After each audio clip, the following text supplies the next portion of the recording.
Nabisca. Nabisca is from Ayutthaya. แต่งตัวแบบแต่งตัวแบบ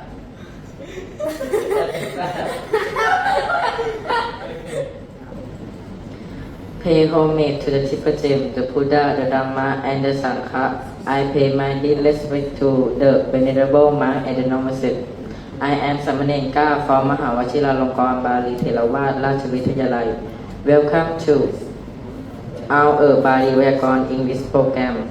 Please listen, please have a go practicing your reading, speaking, and writing right alongside me. If we practice this skill every single day, we will develop great confidence in both the Bali language and English. And the same time, are you ready, friends? Let's get started.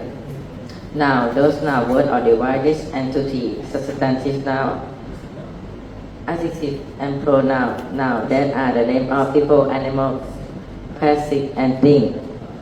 Substantive noun. These substantive nouns are divided into two: common noun and proper noun. Now that are general to other people, animal, plastic, like the word manuso, human, animal, tirachano, animal, nakalang, city, and so on are common noun. Now that are not general to other things.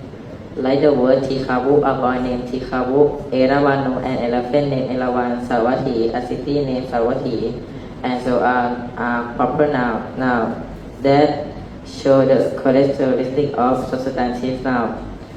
To indicate whether that substantive noun is good or bad, etc.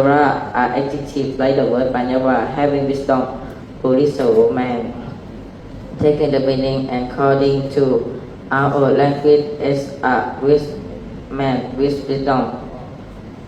Puriso is a substantive noun. Panyava is an adjective. These adjectives are divided into two degrees: 1. Positive, 2. Comparative, 3. Superlative.